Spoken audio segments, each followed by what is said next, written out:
you rather have a high-profile job for no pay or clean sewers for $100,000 a year? I struggle with the smell of poo. I'm gonna tell you the truth. United Airlines is out with a plan pushing diversity for new pilots, but he wants to train 5,000 of them over the next decade and is promising at least half will be women. God have mercy upon us. When diversity and inclusion become the main focus, as it is the case here with United Airlines, competence will be minimized and the safety and well-being of passengers will be compromised. Who could see that one coming, right? Just check out the next video where a woman pilot tried to make a 90-degree turn off the runway at 30 knots, when 10 knots is the recommended speed. Glad y'all are here with us.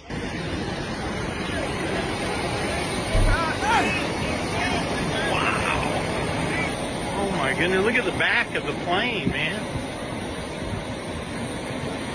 Wow. Wow.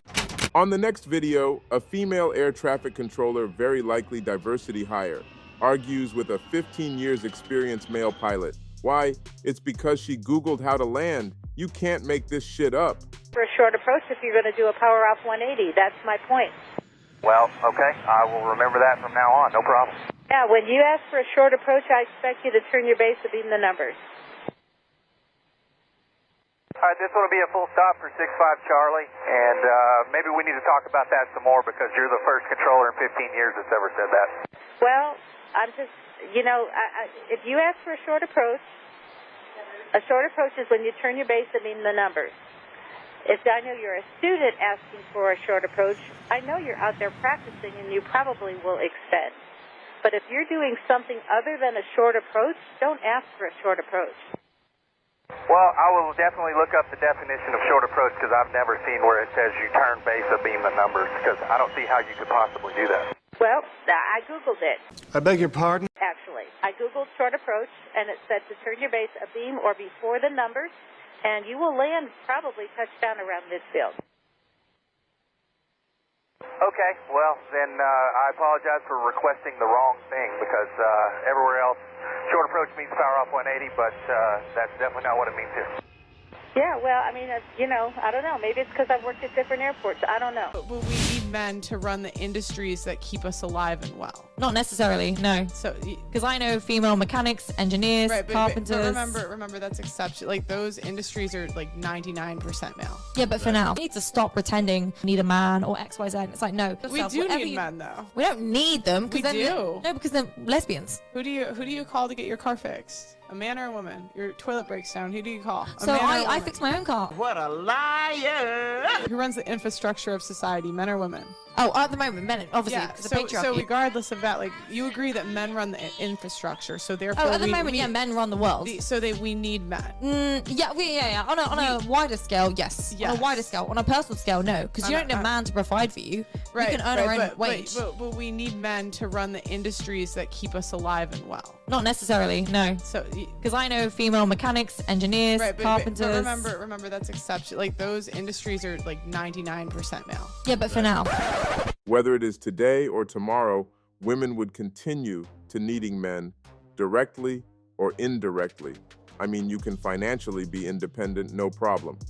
You can spend your money on whatever you want, no problem, but what you want is extremely likely to be built, made, created, maintained, or facilitated by men. I fix my own car, my ass. You said that you're a highly feminist, independent woman, yet you expect men to not only pay for the first date, but I assume you'd probably prefer if the guy just continued providing indefinitely. Yes. How do you reconcile being a feminist, being independent, because that word means something, yes, but having like a very, very strong preference to the point where if a guy didn't pay for you on the first date, he has to split, you would not want to have a second date. How do you reconcile that?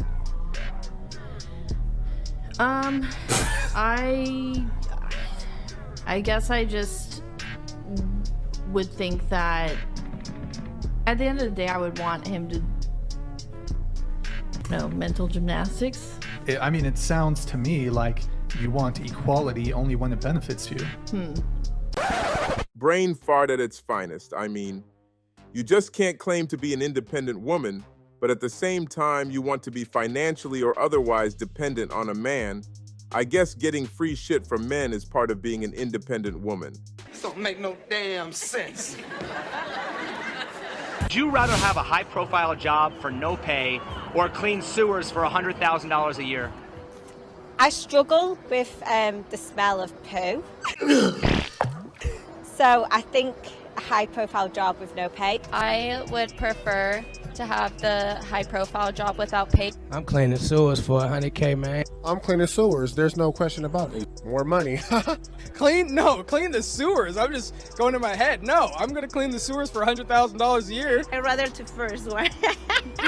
Okay, so wouldn't that explain why you're paid less? It's on choice. And choices. You've heard it. They rather have a high-profile job without getting paid than rolling up their sleeves and get the job done. Yet they complain about men getting more money. Get the French toast out of here. I think that it's sexist that they have such large opinions on the fact that makeup is deceptive. It's sexist for men to have large opinions on makeup. Why? How is it sexist? Don't you have a rather large opinion on men's height? Yeah. Yeah.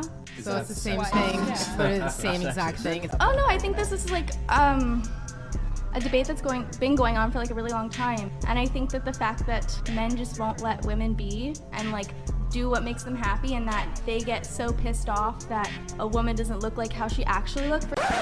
What the hell was that? I think I've just lost half of my intelligence listening to this chick. I mean, it is called makeup for a reason. It is self-explanatory. On the next video, two groups of men and women who were placed on two separate islands based on their gender to see which group will be able to survive without needing any outside assistance. It's going to get darker in here quicker than it is on the beach. I found the sea.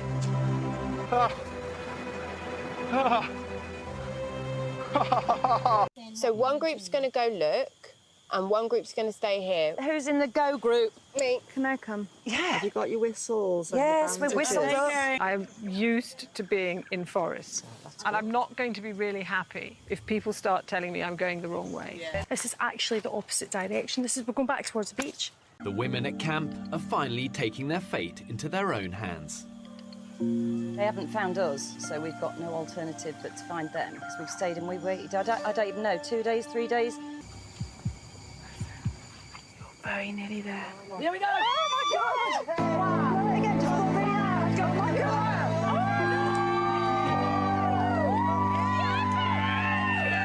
I don't want to sound too cocky too early. No, I don't think we should. I don't think we should at all. No. But right now, we're winning. While women blowing their own trumpet, the guys, on the other hand, were working collectively and managed to catch their food. 3, go! Get in there, boys! Woo! Actually wrapping up a dinosaur. We just caught a prehistoric animal. There's a pig! Pig! There! Hello! All they've eaten in a week are a few handfuls of yucca and coconut. We've got two of the cutest little piglets here. Their little tails wag like dogs. They're so cute. So the pigs just magically appeared from nowhere, wandering around calling for women to slaughter and eat them. Get the French toast out of here. But the question is, would women take advantage of the free help that they were given or not? Let's find out. Everything that moves on that island really should be seen as a potential source of food, and that includes the pigs. Oh, you're so cute. Come here, Sage. I'm here. Rather than looking at pigs as a source of food, what they do instead, they started treating those pigs as pets, cuddling them and feeding them with sage and onions, which they needed for themselves. Go figure. The fate of Sage and Onion hangs in the balance. The women have befriended them and now can't agree whether or not to eat them. I am hungry. I don't think I could look into his little piggy eyes and then kill him. A hunting party led by Lauren has stumbled across a sleeping pig in the middle of the jungle.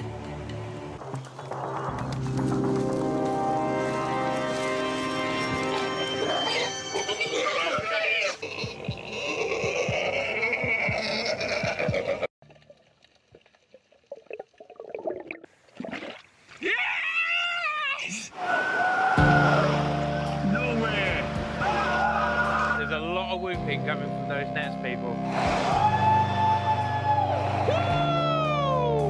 All All I wanted was just a fish. One fish. How many fishes have we got? 20!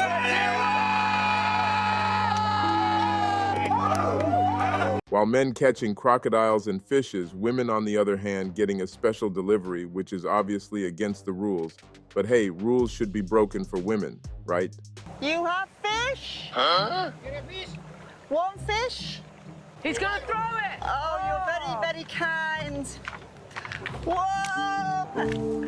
Now I think that is a barracuda. We caught a fish! Yeah! The nerve of these women. Don't they know they're being filmed? Oh my God, it's massive! Preserved pork no longer edible. The women remove the pig's remains and jerrycan of putrid meat from the camp. Unconvinced they could salvage a rancid jerrycan and use it to purify the water again, the women throw it away. The women have now been without water for more than 48 hours, and they are dangerously dehydrated. Their situation is now beyond critical. Medical advice is that the castaways are now so critically dehydrated that within a few hours, their lives will genuinely be in danger. So really, I've got no choice. You learn to hate drinking warm water? Actually, it's good. It's really good. And you don't have to kind of just knock it back. It's decent water. The water was not an issue. Yeah. And actually, dehydration was your own fault rather than lack of water. Whilst the rest of the women are more interested in sunbathing and relaxing on the beach. Oh, this is why we came here. This bay is an absolute dream, isn't it? Beth and Lauren wake to discover none of the other women have done any work. If I hadn't turned up today, and I turned up in 6 months, I bet these guys would be in pretty good shape. And I knew it. I knew the stereotype was wrong, you know? But I knew they could nail this. The only thing that they nailed are these nuts, mate. What are you on about? They almost dehydrated themselves to death to the point that you had to interfere to save their lives. But I guess everyone is a winner nowadays, and everyone deserves a trophy no matter what the outcome is. And the takeaway from this experiment is that men can adapt and find ways to survive regardless of the situation, condition, or environment that they're in. And with this, I conclude this video. Please like and subscribe, as it will greatly help the channel. And until next time, be safe and stay legal.